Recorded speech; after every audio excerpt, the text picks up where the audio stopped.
going to cover some string ideas today. I've promised this for a long time, so I'm about to deliver.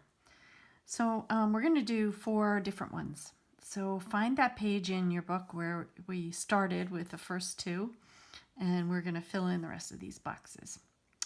So the first one that I'm going to show you is really very easy. Remember, this is a string, so this is how you divide what your total surface into sections so you can tangle each section.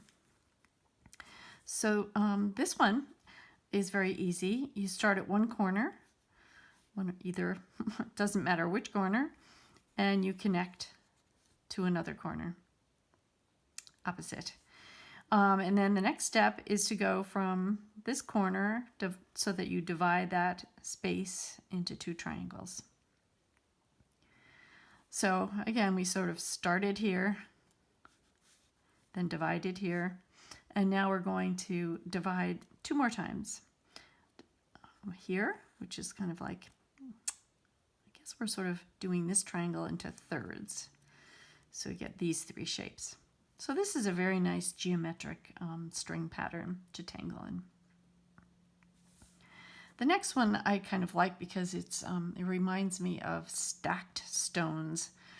And the idea for this one is to, you start anywhere really, and make a rounded sort of stone shape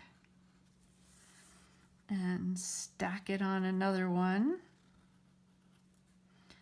and stack it on another. Now what you can see is that I've made these 3 shapes to tangle in, which you could stop right there with your tangling. Or you could also tangle in these spaces that are the leftovers. And it's just kind of an interesting organic string design. This next one is kind of a thick and thin sort of a situation. We're going to make some wavy lines like this. And then opposite, we're going to kind of do the opposite direction. So instead of going in, I'm going to go out and then back in again. And for the second part, I'm going to start up here, and because there's a big space here, I'm going to go out and then I'm going to go in so I don't bump into that shape, and down. And I'm going to do the kind of mirror image over here. Okay, so you end up with a lot of interesting shapes to tangle in. And the last one, we're going to start right about here. And think triangles kind of going in on it themselves. We go over to one side and down to this one and down to this one and this. I don't know, maybe it's more like squares. Well, I was going to kind of end with this triangle. And then, so that this isn't one huge shape, I'm going to divide this right here. So now we have 1, 2, 3, and we have these outside corners. So it's kind of a da, da, da, da, da, da, da, da, and close off one of them so you don't have something that's too continuous, or not. You know, if you left that off and you just had an interesting design that went all the way in, that could be very dynamic and interesting. So there you go. Now you have 6 string ideas. Just random lines can work equally as well as any of these string ideas that we've covered here. There you go. Just want to share an idea with you. Last week when we were tangling together, this is what I was working on. And I found myself with a space in here, and I happened to have this little slip of a piece of a hem that I had cut out and set aside for some future use. And I put it in this spot, and I feel that my tangles kind of created sort of a frame for an interesting thought. So this is something that is printed. This is more of a collage solution, but you can handwrite something in as well And I don't think this should come as a surprise to any of you, but that this is just an idea that probably many of you have thought of. What I did want to point out is I didn't add color, and I didn't add shading either. So I want to get back to, when we first started, we didn't do a lot of shading, and shading isn't really necessary. Sometimes just the black and white design can be very compelling and interesting.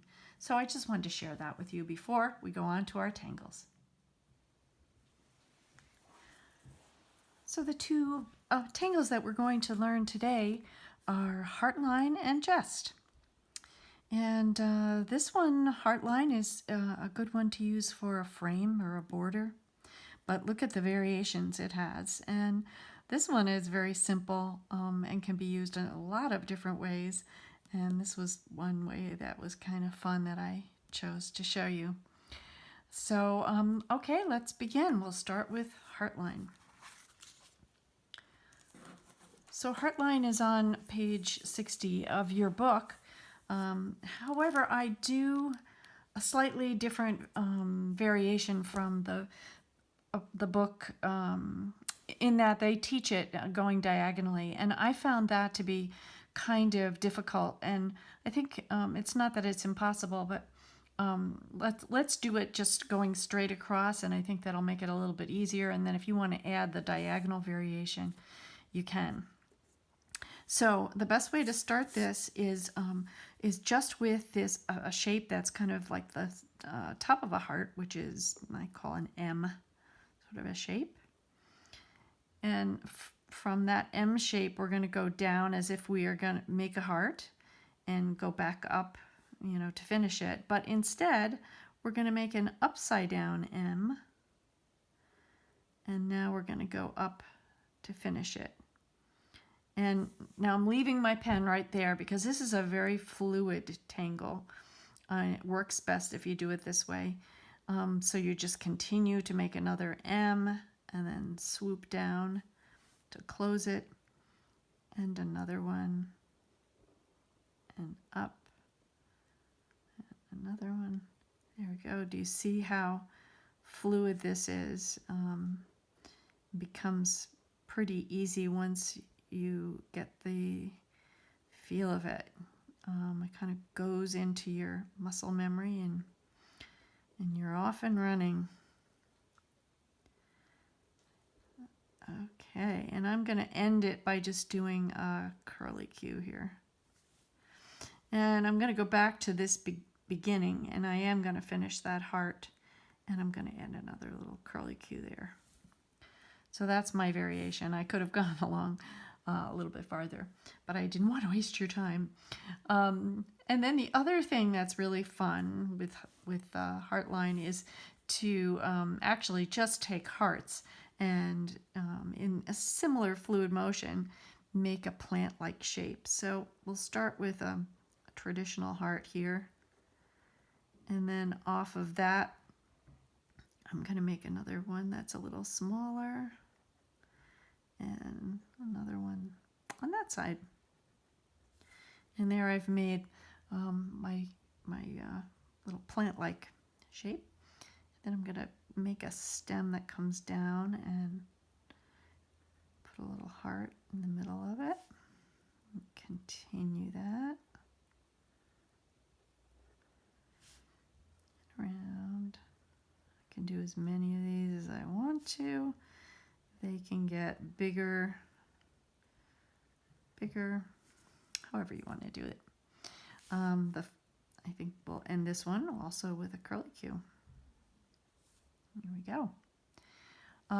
So what's kind of fun is to add some shading to this. So you can add shading to this one as well. Shade your hearts as if the light is coming from one direction. So I'm going to add a little graphite like so. And then use blending tool. And now it looks very three-dimensional. So if you want that effect, you can do that. Here we go.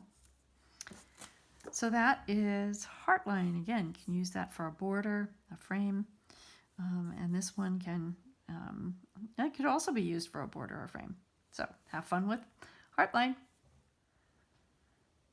This tangle on page 72 is called Jest, and this is pretty easy. So you start out by making 2 dots, about like that, in your space.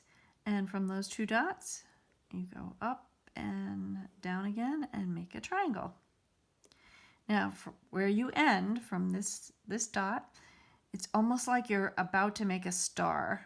You go out to the side like that, but instead of completing like that star thing that we learned when we were in kindergarten, you go down to this point.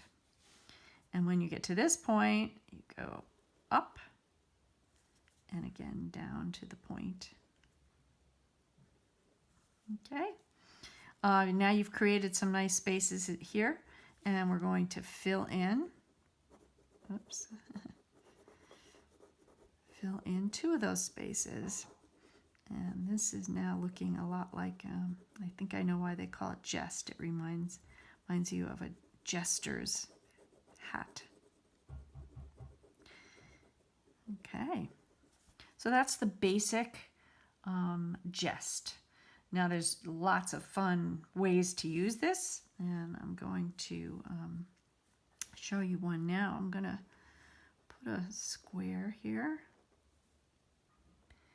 and I'm going to start down in this corner, and I'm going to start up this way with kind of a stem-like shape.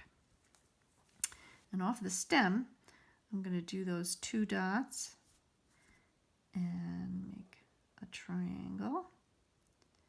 Go up and down to the dot, up and down to the dot, filling in those spaces. And a little bit of the variation here is to put some little polka dots kind of flying off the side. I'm going to move up the stem and do this again, make a triangle.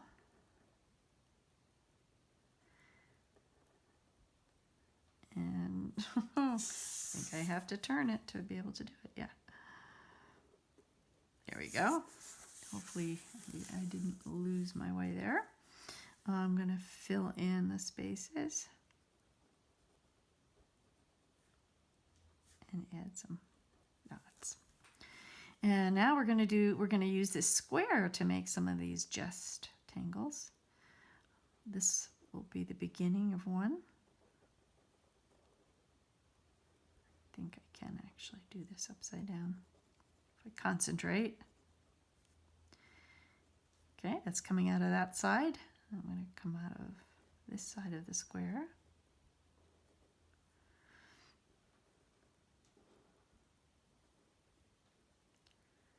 And now you can begin to see that we're making kind of a flower shape.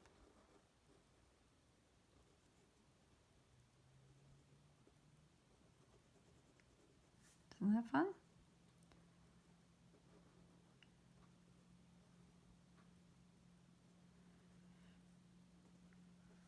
And there we go.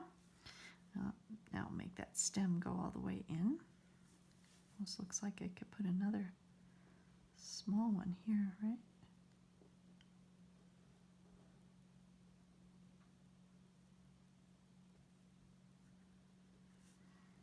And each of these could have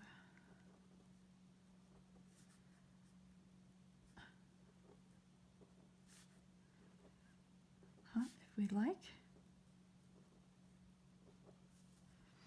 And maybe some embellishments, like I love these, you know, if you've got space, put them in. And there you go. So that's a variation on Jest, or if not a variation, I guess it's just a way to use it. So you can use these Jest tangles along any kind of a line. They could be around the outside edges of a string, or along a triangle, actually on each side of a triangle would be very interesting. So lots of ways to have fun with this, and you'll find that after a while you really will get more fluid in it. You can do it upside down. And I think it's really fun. So there you go, Jest.